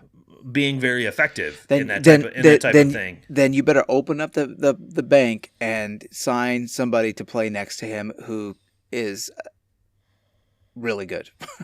Right. Like you better sign your version of Kubas to come in here and if they're going to do that, please. The six is a huge thing they have to solve, 100%. Regardless of whether it's a double pivot with Jake or it's a single pivot with Manu in a 4-3-3 and Jake as the 8 that's more of the ground covering sort of recovery guy. Whatever it is, or they sign another central midfielder who can do some of those things. Whatever it is, if they're gonna play narrow and they're gonna try to overload the central channels, they need more guys who are good on the ball. And that is a significant issue that they have, right? They don't have a bunch of guys who are good in tight control. Surprisingly, Nemanja Radoja was good at that. But I that wasn't how he was used. He was used to defending absurd amounts of space by himself. Right. And so I do think that speaks to the fact that a 4-3-3 with Manu as an 8, 8-10 kind of attacking 8, whatever you want to call him, is not necessarily the same thing as what Vermes was doing. Vermes was doing 2018 Pep shit, which was spread the field out and try to use the spaces to your advantage to kind of make passes easier, right? Right. What he's doing now is actually creating a lot of central overloads and making it difficult to defend him because he had to because the same shit that Peter Vermes ran into, right? It's just right, yeah. You open yourself up to counterattacks, and it's bad. Yeah, well, and especially if you don't have a center forward who's ball secure. No. So like you had a lot of circumstances where they were doing kind of central entry passes from those wide areas when they would get forward in progression and they would try to pass to Holland centrally, and he's just a turnover machine, Yeah. right? And it's the same problem that Sporting has had with Alan Polito, and it's a similar problem to what they've had with Joveljic. And I don't think Joveljic is bad on the ball, but it's not a skill of his, and Well, and I so think it pulls him further away from the areas where he is Yeah. extremely skilled, right?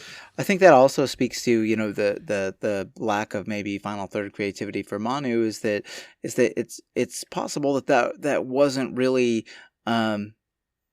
necessarily the driving force behind signing a player like that, right? If you're going to rely on, you know, inverted wingers for your, you know, creation, then you're less reliant on that creation coming from. Well, you better sign a better one than Shapi Suleimanov. No right? shit, man, no shit. And so, that's the hard thing about talking about squad construction. I mean, they were basically playing one. They cut one of their arms off. Basically, man. yeah. No, they cut like the whole body, the whole right side of their body off. Right. It wasn't just an arm; it was an arm and a leg. Well, that's the thing. It's like I was listening to you talk about having these attacking, dynamic, overlapping fullbacks, and they only had one, and that guy wouldn't defend half the fucking time. And was he really that dynamic? I don't know. I mean, I think he was active. Let me put it that way. Yeah. Like Ndembe was fairly active, Yeah. in the attacking third, and participated in it in the way that was expected of a player overlapping in the way that Vermees wanted it done. But yeah, they didn't even sign a right back last year. Well, supposedly they signed Andrew Brody. Like, what the fuck? Like, if that's such a... Like, this is the part about this. When you talk about, like, how this team was run over the last several years, it's like if you look at, like, what the goals were for their setup and how they were meant to, like, accomplish scoring goals and being an effective soccer team, and none of the signings made any fucking sense. No, they really don't, man. There's a really poorly constructed roster. Anyway, we have an opportunity. Even given all of the caveats that we have made constantly, like it's like just an absolutely abysmally constructed roster. And even now, when everybody's gone, right, and we only have like fucking 6 players on the roster or whatever, like you look at it, and even just having those 6 players presents a lot of problems that are difficult to solve. Like the Manu problem is a difficult problem to sort of wrap your mind around and try and you know, build a squad around that can be functional. And so like Lee's got his work cut out for him. It's really going to be fascinating to see what he does, because there are a lot of different ways that he can go. Yeah, I mean, there's so many things regarding how they use Manu, and I think it's possible to use Manu in a double pivot in a 3-4-2-1 kind of thing. But I think that because as long as that middle center back has some ground covering capability and is a little bit more mobile, like, you know, maybe it's a Jacob Bartlett type player who has a little bit more understanding of midfield space. But additionally, so much of what we think of these players is colored by what we saw of this team last year, which was not good. A broken team that was very dysfunctional. Yeah. And it doesn't necessarily mean the players are. It just means what they were doing wasn't working for the way that they, you know, for their specific traits, or how they were being coached wasn't necessarily functioning. And a lot of it was their rest defense, man. Their rest defense was fucking booty. Yep. Dude. Like, you don't give up the counterattacks that they gave up without just being completely, like, I don't know if disorganized is the right word, but almost like apathetic towards maintaining your defensive shape and your cover shadows and you know, like, understanding where your opponents are located. You know, like, it was just... And I think this is what happens when a team loses as many games as they lose. You start to lose interest. Yeah, absolutely. And you're seeing in Vancouver a team that's super bought in and super tied into everything they're doing right now, with the personnel being largely the same. And there's something to be said for the fact that when you're going to the MLS Cup Final, that sharpens your mind a little bit more. Well, and it's easy to be bought in when you know that what you're being asked to do works, right? Like all of those players, they know that if they put in the work, it's going to to be successful, because it has been. And that's why you see, you see clubs like, like, I don't know, like Newcastle, right? Not a dynamic attacking club necessarily, but man, like those dudes defend, and they make every single match an absolute cage battle, and they're But they bought also in. have a guy who we discussed several times in Bruno Guimaraes, who is an absurd central midfielder, Yep. right? And I think that that's the problem, is like a lot of these teams that we're highlighting that we really enjoy, that are very good at this, They have that have guy. that position. They have a guy. They have that Yep. position nailed down. Yep. And It's the most important position in the whole sport, and I will die on that hill. It is such an important thing. right. And it's just something they have to figure out. They have to get right in the offseason. And I don't think it's going to come from within the league. So, I mean, unless there are not very many players in MLS. That's for sure. Mm-hmm. And none of them are probably available. So right, not without overpaying for them, right? Because the teams that have them know what they have, and so they're not going to let go of them. And so yeah, that is probably one of the biggest recruiting requirements of the offseason. I think at center back, we've seen in MLS that overpaying for international center backs is generally not a good thing. Yep. Usually you're going to get your best value out of domestic center backs. For whatever reason, they just seem to work the best in this league. We were having a discussion on the Discord about this, about when Rodriguez became available, and that guy was making north of $1 million for San Jose, and I don't think he's worth that, to be completely honest. And you see Jackson Reagan and Tristan Blackman, and those guys are making well below that, and are better players than these guys are. And so that's why you see FC Cincinnati willing to pay a DP deal to Miles Robinson, because when you have an elite level center back in this league, there's value in it. And I've said over and over again that I do think that investment at central defense probably needs to start matching investment on the front lines of these teams. I can see why teams would do that, because there's been often a fairly significant disparity in salary investment between those two positions, and I think it leads to these scenarios where teams are getting scored on 3 times a game, because there's just a significant talent disparity between those positions. And so I think that there's some opportunities there too. I don't know what those are going to be for David Lee, and I think some of this is going to be short term. There's going to be some short term signings that are going to get us through next year. Yep. While they continue to work on long term, what can make this team good, going forward. And I'm fascinated to see how it plays out. But I think as those signings start to happen, I think we'll start to get a better feel for structurally what this team expects to be. But that said, when it all comes down to it, I think hiring a coach who has some sort of ideology of a system they want to play is probably not the best way to go. As much as I'd love to see Ange come to MLS and be just being the coach in Kansas City, I saw Andy Edwards a couple times last week, and I brought this up as like Ange to KC. He's like, I'd buy season tickets right now, dude. It would be so entertaining. I just want to see Ange in those press conferences talking shit the whole time.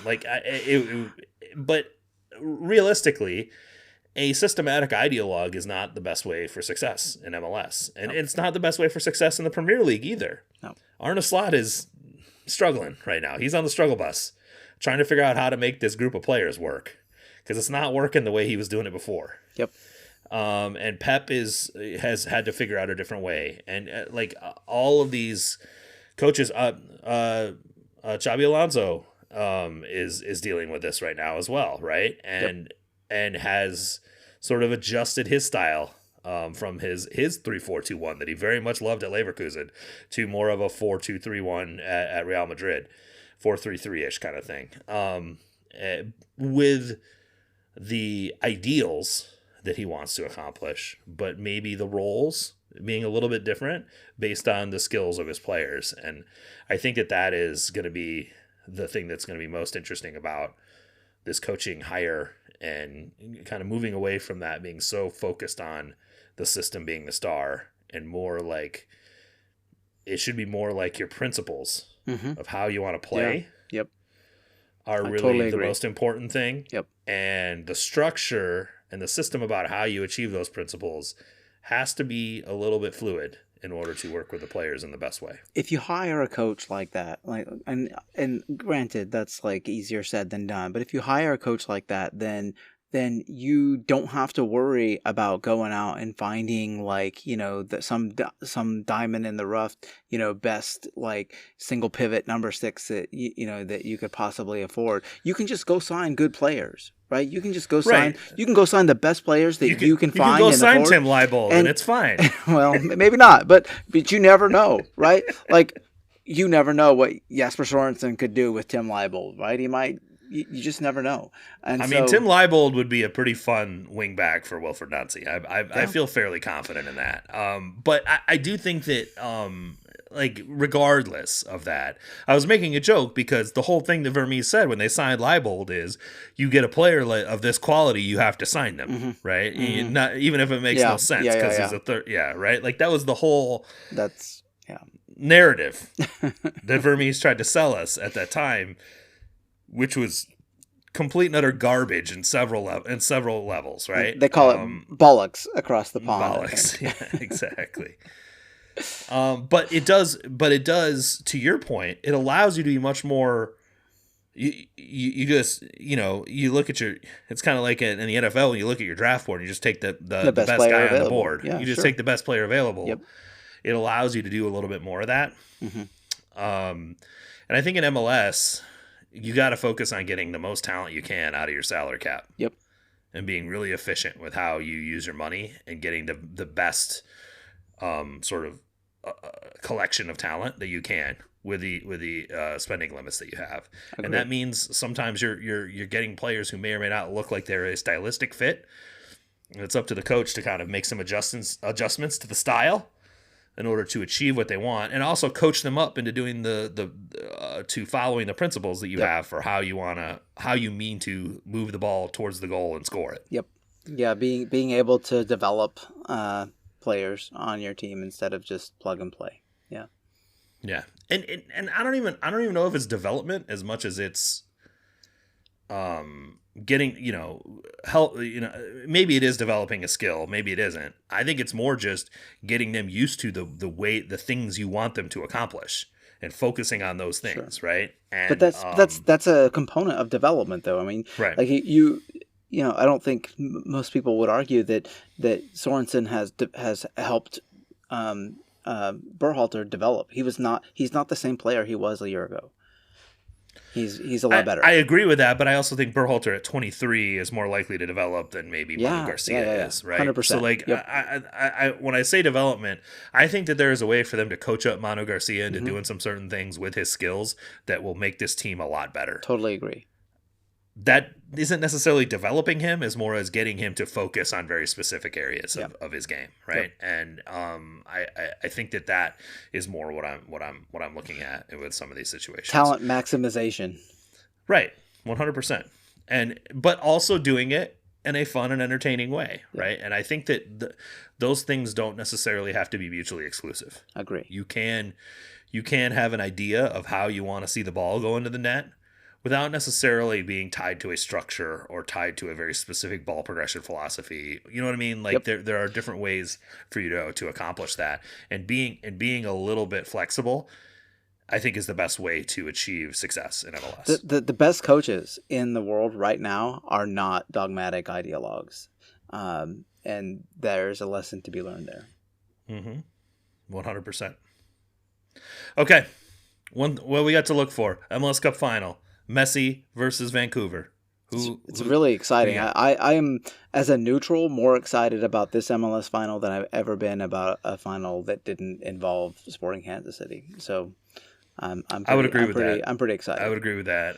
I don't think that it's been a minute since I've thought about a cup final and like the matchup actually really intrigued me. It's like appointment viewing for me. Like I'm ready for it, man.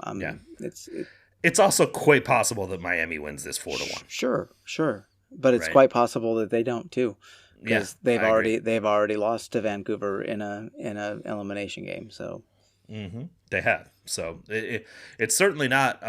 Vancouver is more than capable of winning this match. And I think they're going to have a lot of neutrals rooting for them in this one. Yeah. Miami has done a good job of taking the mantle of the villain. They're the 2020s version of the Galaxy. Absolutely. And even Messi, he was being kind of a dick to Maxi Morales over the weekend, and so it was like, I don't know what was going on there, but I have not seen Messi being that pointed in his. What's funny is Maxi Morales is the kind of guy who does not give a fuck about Lionel Messi. Like he's 38 and Argentinian as well. Like he does not care. He's not. He hasn't pre-negotiated a jersey swap with Messi, right? He's not one of the 3 players that have pre-negotiated jersey swaps with him. Like Messi just kept going at him. I was like, what is going on here, dude? He's gotten a little crotchety in his old age. He's kind of crotchety. That's good. That's okay, man. Yeah, sports is better when there are villains. So yeah, I mean, I didn't think that they could turn Messi into a villain, but they've somehow done it. And it's good. It's good for the league to have someone that everyone roots against. Yep. I mean, the Chiefs have had it for them going against them for a while, and there's a lot of people rejoicing in the difficulties that they're having right now. This is true. So I think it adds interest. This is true. Last thing is we do have the World Cup draw this upcoming week, so we are going to find out. First of all, where the U.S. men's national team, who they're going to be playing against, and secondly, what games are going to be here in Kansas City. That's the most important thing. I want to know which team is going to be camped out here for a month. That's what I want to know. I mean, I'm pretty sure I know which one's going to be at Pinnacle, but I don't think I'm allowed to say it right now. So I'm going to wait. I'm going to wait until that's officially been said. But I want Scotland to be here just for sheer entertainment value. That would be pretty fun. There will be multiple teams here at any given point in time. Yeah. But as far as for the several weeks before the World Cup, center and then where their kind of home base is, I've on fairly good authority who's going to be who has a pre-negotiated contract with Pinnacle to be out there, but we're gonna have to wait until that's officially announced. But I think that it's going to be good regardless. I do worry because Chad Reynolds brought this up on our Discord that at one point they were drawing the locations in the pots, and then every location, every hosting site was going to get games that were J3 versus J1 or something like that, right? All that's been removed from the internet. So there's a lot of concern that they're going to draw the pots and then 3 hours later release the schedule. Mm-hmm. And it's going to, in other words, Argentina's probably not playing in Kansas City. Right. I already figured that was probably the case. I mean, or at least that's the concern. Yeah. That certain metro areas are not going to be, how shall we say it, prioritized for group stage games. But that said, we know that Arrowhead's getting a round of 32 and a quarterfinal, and those will obviously, I'm sure, be good regardless. So, good opportunities there. But I'm looking forward to it, man. It's a big deal, and I think that, like I said, regardless of who's using Pinnacle as home base or who's using the different facilities, the current facility or Swope or whatever, there are going to be multiple federations here at any given point in time. And being sort of in the center of the country, it's also a good spot to sit if you're going to be traveling to multiple areas as well. So I think it's noteworthy, and it's a pretty cool deal that's happening in our little city. It's exciting. All right, so we'll see what happens there, and we'll see what happens. Maybe some news happens now that we spent all this time talking about what the coach might do and what the coach might not do, and then they do hire Ange, and we're just gonna get an extremely high line and a bunch of nervous pressing. Who knows? I do think Ange ball would work in MLS. I really do. Absolutely. I think it would be functional. But I think that he's probably got some better options than MLS teams that damn near won the spoon. Well, go David Lee. Go David Lee, exactly. And until next week, I'm Drew. He's Cody. We will talk to you then. Bye-bye.